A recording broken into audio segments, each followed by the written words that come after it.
بیوی بولے گی کماتا نہیں ہے، مجھے خرچ ہی نہیں دیتا، ساس کے والے ہو رہے کھانا نہیں دیتی میرے کو، ساس بولے گی کہ یہ برتن نہیں مانتی، کپڑے نہیں دھوتی، جب کھانا ہوتا ہے تو بالکل پالتی مار کے چوکڑی مار کے بیٹھ جاتی ہے، اور جب بولو برتن دھو تو بولتی سر دکھتا ہے، میری کمر میں درد ہوتا ہے۔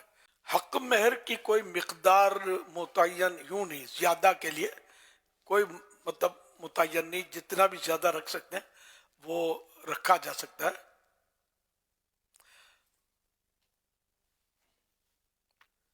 سورہ نساء کی آیت نمبر 20 کے مطابق ڈھیروں مال دینے کا جس میں تذکرہ ہے مہر میں، تو اس لیے وہ زیادہ مہر مقرر کرنا تو جائز ہے، اگرچہ بہتر کم مہر ہے یا اتنا مہر کے جس کی ادائیگی آسان۔ حضرت سیدنا عمر فاروق رضی اللہ تعالیٰ عنہ نے ایک مرتبہ برسر منبر فرمایا،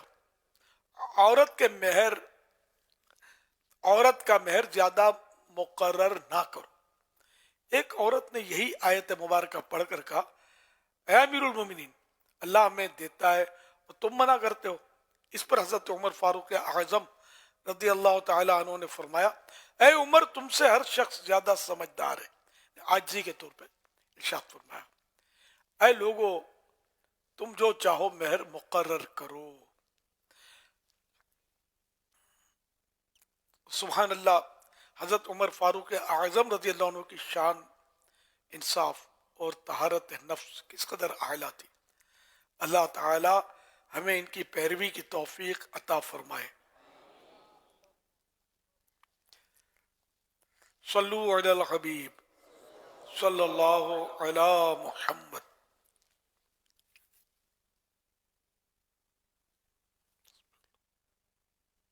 یہ ایک اور بھی بات ہوتی ہے، یہ حق مہر کے حوالے سے میں چاہ رہا ہوں ایک بات آپ اور بھی کلیئر کر دیں کہ بعض اوقات جو زیادہ حق مہر رکھوایا جاتا ہے تو اس میں جب رکھنے والے ہیں ان کو بھی پتا ہوتا ہے کہ ہم نے کوئی نہیں دینا، اور جو رکھوانے والے ہیں ان کو بھی پتا ہوتا ہے کہ ہمیں کوئی نہیں ملنا۔ اس کی بھی ذرا رہنمائی فرما دیں کہ یہ انداز یہ ٹھیک ہے؟ یعنی کہ جس نے مقرر کیا وہ سمجھتا ہے کہ مجھے ملے گا نہیں، جس نے ہاں کہی ہے وہ اس کو پتا کہ میں نے دینا تو ہے نہیں۔ دونوں کو پتا ہے کہ کوئی نہیں، لینے والے کو جو کہہ رہا ہے اتنا حق مہر، جیسے ہماری اگر وہ ہے تو ہم بول رہے ہیں اپنی بہن بیٹی کے مثال کے طور پر کہ بھئی آپ 1 کروڑ روپیہ حق مہر رکھیں، وہ بھی کہہ رہے ہیں جی ٹھیک ہے رکھ دیں جی۔ ان کو پتا ہے کہ 1 کروڑ ہمیں ملنا کوئی نہیں، ان کو پتا ہے 1 کروڑ ہم نے دینا کوئی نہیں۔ مجھے تو یوں لگتا ہے، اب آپ بتائیں کیا ہے کیا نہیں۔ تو یعنی سیکورٹی والا سوال میں جو حصہ تھا وہ تو آپ نے ویسے اڑا دیا، سیکورٹی رہی نہیں نا، تو پتہ ہی ہے کہ ملنا نہیں ہے، نہ لینا ہے نہ دینا ہے، خالی ایک فارمولیٹی ہے۔ تو فارمولیٹی تو نہیں، حق مہر جو ہے وہ کم از کم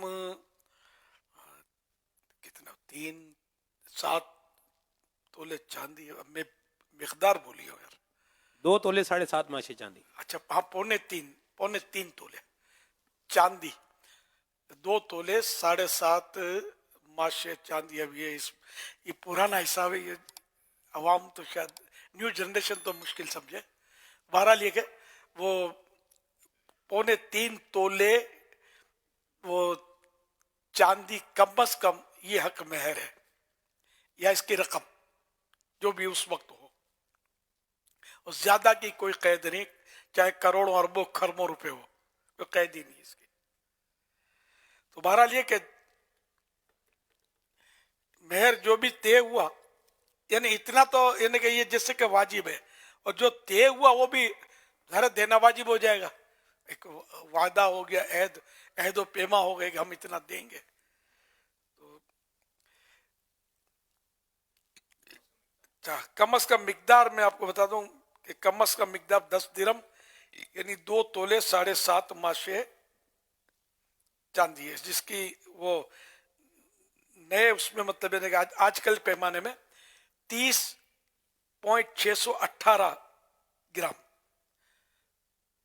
30.68 گرام چاندی یا اس کی قیمت ہے۔ ہاں، 30.618 گرام چاندی یا اس کی قیمت ہے، اس سے کم نہیں ہو سکتا، خاص سکہ ہو یا ویسی ہی چاندی یا اس قیمت کا کوئی سامان. چاندی دینا شرط نہیں ہے، رقم بھی دے سکتے ہیں اتنی، یا کوئی اور سامان بھی اتنا ہی دے سکتے. تو اب زیادہ جتنا بھی طے ہو گیا تو وہ دینا تو پڑے گا. تو اس میں خالی فارمولیٹی کریں گے اور اس میں وہ جو 3.25 تولے کم از کم مقرر ہیں وہ بھی مطلب چاؤں کر گئے نہیں دیے تو ظاہر گناہگار تو ہوں گے نا. بلکہ وہ پورا بھی جو طے ہوا وہ نہیں دیں گے اور جان بوجھ کر نہیں دیں گے اور ہڑپ کر جائیں گے تب بھی گناہگار تو ہوں گے نا. تو اس لیے طے وہی کیا جائے جو مطلب دینے کی نیت ہو. اور ورنہ تو یہ جھوٹا وعدہ ہوا نا. جھوٹا وعدہ خلافی اسی کو بولتے ہیں کہ جب وعدہ کرے تو پہلے یعنی اس کے ذہن میں یہ ہو کہ میں یہ پورا نہیں کروں گا، تو یہ ہے وعدہ خلافی. اب اگرچہ پورا کر بھی لے لیکن ہے تو وعدہ خلافی. یہ وعدہ کر دو کہ نیت تھی کہ میں پورا نہیں کروں گا تو گناہگار تو ہو گیا. آپ کو کیا لگتا ہے کہ اس طرح کیا وہ جو چاہ رہے ہیں کہ گھر نہ ٹوٹے، گھر بس جائے، کیا یہ انداز جو لوگ اختیار کر رہے ہیں یہ انداز گھر بسانے میں کوئی کردار ادا کر سکتا ہے یا اس کے لیے کچھ اور؟ کیونکہ یہ جو رکھا جاتا ہے مقصد اس میں یہی ہوتا ہے کہ گھر بستا رہے، کوئی گھر ٹوٹے نہیں، طلاق نہ ہو. تو کیا یہ چیز جو ہے یہ طلاق کے لیے روک ثابت ہو سکتی ہے یا اس کے لیے کچھ اور کام کرنے پڑیں گے؟ خیر اور کام بھی تو کرنے پڑیں گے، ورنہ مطلب جب آدمی کا جیو کھٹا ہو جاتا ہے نا تو جان جو سب سے زیادہ قیمتی یا انمول ہے وہ بھی تو ایک دوسرے کی لے لیتے ہیں نا. تو رقم کیا چیز ہے؟ اپنا کردار ستھرا ہو، نیتیں صاف ہوں، اخلاق اچھے ہوں تو گھر چلے گا نہیں، مزید طرف اڑے گا. اخلاق کا ٹھکانہ ہے نہیں، بات بعد میں کرتے ہیں، گالی پہلے دیتے ہیں. یہ اپنے ماں باپ کی، اس کے ماں باپ کی برائی کرے گا لڑکا، لڑکی اس کے ماں باپ کی برائی کرے گی. میک کا سسرال جنگ ٹھنی رہتی ہے. نہ شوہر بیوی کے حقوق صحیح معنوں میں ادا کرنے کے لیے تیار ہوتا ہے، نہ بیوی شوہر کے حقوق میں سمجھتی ہے. ایک دوسرے کے خلاف یہ بولتے رہتے ہیں. بیوی بولے گی کماتا نہیں ہے، مجھے خرچی نہیں دیتا، ساس کے والے ہو رہے کھانا نہیں دیتی میرے کو. ساس بولے گی کہ یہ برتن نہیں مانجتی، کپڑے نہیں دھوتی. جب کھانا ہوتا ہے تو بالکل پالتی مار کے، چوکڑی مار کے بیٹھ جاتی ہے، اور جب بولو برتن دھو تو بولتی سر دکھتا ہے، میرے کمر میں درد ہوتا ہے. تو یہ جھوٹ بولتی ہے، بہانے کرتی ہے. یہ ساری باتیں پڑوسیوں میں، دوست، اپنے خاندان والوں میں ایک دوسرے کے خلاف یہ غیبتیں اور تہمتیں لگی ہوتی ہے. اور پھر باتیں پہنچتی بھی ہیں بعض اوقات مرچ مسالہ لگ کر، تو یوں خاندان کے خاندان مطلب تباہ ہو جاتے ہیں. تو جو بھی بات کرے بندہ خدا سے ڈر کر کرے کہ اللہ کو سب خبر ہے کیا نیت ہے میری اور کیوں کر رہا ہوں اگلے کو. تو بس بہت غیبتیں تہمتیں ہو رہی ہیں، تو اس وجہ سے بھی گھر شاید برباد ہو جاتے ہیں. ان سب سے بچنا ہوگا. بس اعلیٰ کردار ہو، سرکار صلی اللہ علیہ وسلم کا عملی طور پر بھی دامن تھما ہو، عمل بھی کرے اور صحیح عمل کرے تو انشاءاللہ گھر چلیں گے. جتنی آج کل طلاقیں اور یہ گھروں میں ہنگامے ہوتے ہیں، پہلے کہاں ہوتے تھے اتنے ہنگامے؟ اب جو مطلب گھر گھر میدان جنگ بنا ہوا ہے. صلو علی الحبیب صلی اللہ علی محمد.